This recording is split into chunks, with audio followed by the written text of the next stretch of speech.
who in their right mind is actually making a deck focused on winning with Worldfire in competitive Commander? Well, no one, because it's a little bit weird and really expensive. So this is a 9 red, 3 red, 6 generic sorcery. Exile all permanents, exile all cards from all hands and graveyards. Each player's life total becomes 1. What you basically do is reset the game. Everyone is basically in top decking mode, and the first one that can just top deck a creature attack 3 times, well, also top deck lands, and yeah, that person wins the game. However, there are tricks, and welcome to a video where we're gonna talk about how to make Worldfire work as a combo finisher of sorts, because there actually are a few interesting details about it, but also, like, don't let your memes be dreams. Winning the game with Worldfire is pretty cool. So the first thing we actually just have to mention straight first out is Jeskas Reborn. Mono red Planeswalker partner commander that will give you color identity access to Worldfire to begin with. Perfect. Now she has a -X ability. Jeskas Reborn deals X damage to each of up to 3 targets. This means that you can actually target your 3 opponents. In every sort of cEDH game you always have 3 opponents. And once Worldfire have resolved, boom, they're down to 1 life. Now here's the thing.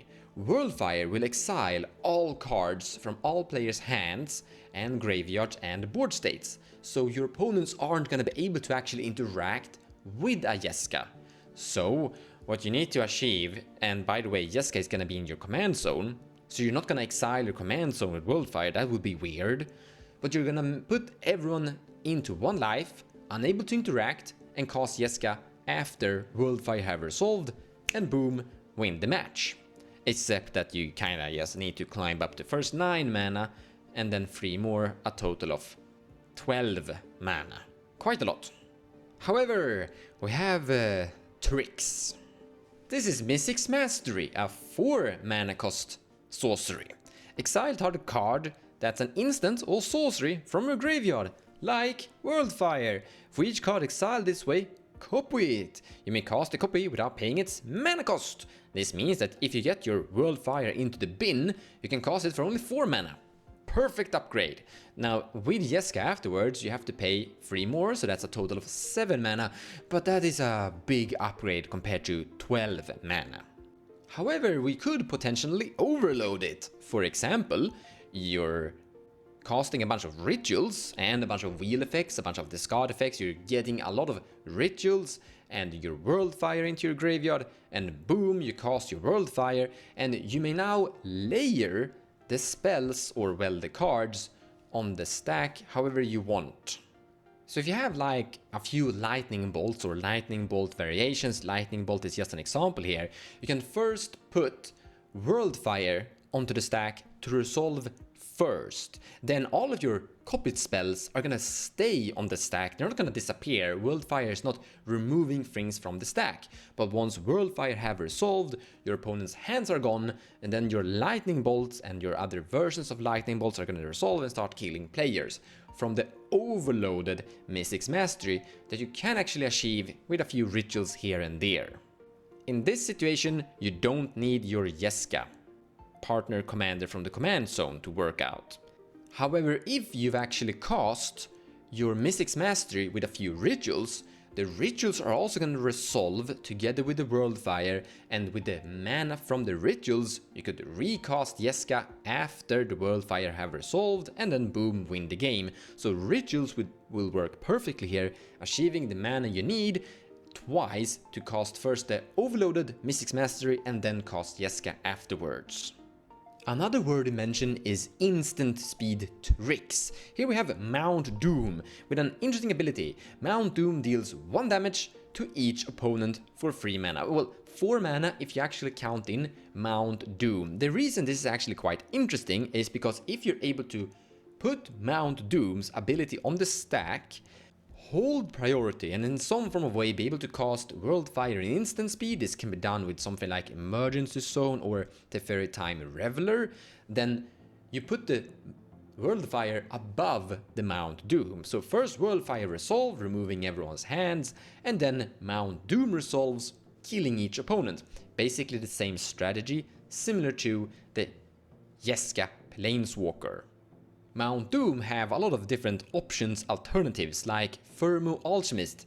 Tap it, deal 1 damage to all opponents, hold priority, Worldfire on stack above that, boom, everyone dies.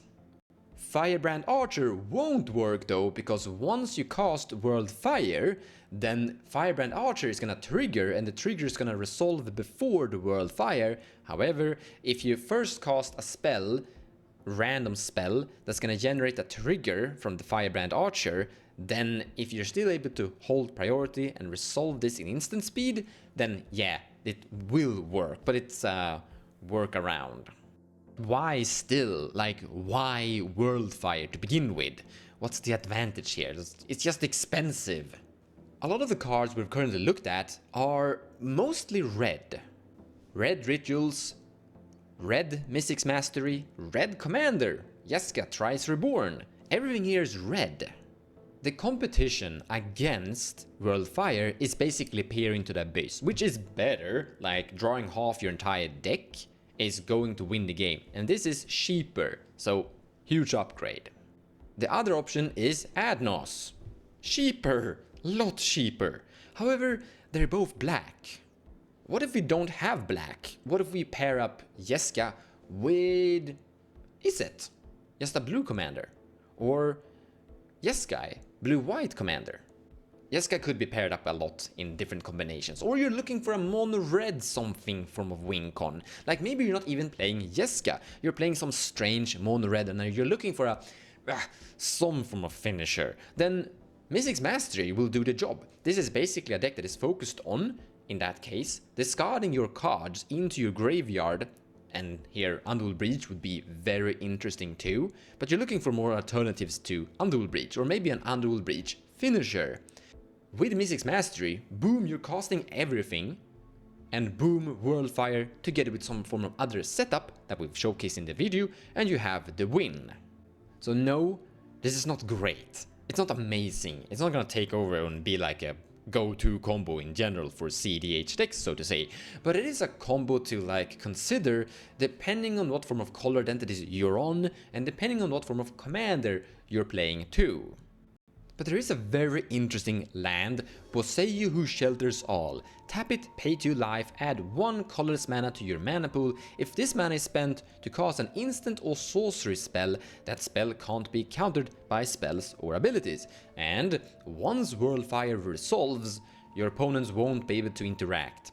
And so this is basically just a card that's gonna protect the big key card Worldfire, and once Worldfire resolves, you've won the game. That's good. So the finalized review word is that it's okay. It's something to consider, and don't be surprised if someone just slams a Worldfire somewhere down in the game. Never gonna take over cEDH, but it's not like dead in the water. It actually can do something. And like I said in the beginning of the video, don't let your memes be dreams. Worldfire is a pretty cool card, and once it's become legal, like, there's an appeal in trying to make it work. And depending on your color identities, you might need some weird gimmicky way of actually finishing the game with your spell slinger ritual heavy deck, depending on. In any case guys, thank you so much for watching, and I hope you enjoyed the video and potentially the big message got inspired in any form of strange ways. Take care guys, and I'll see you in the next video.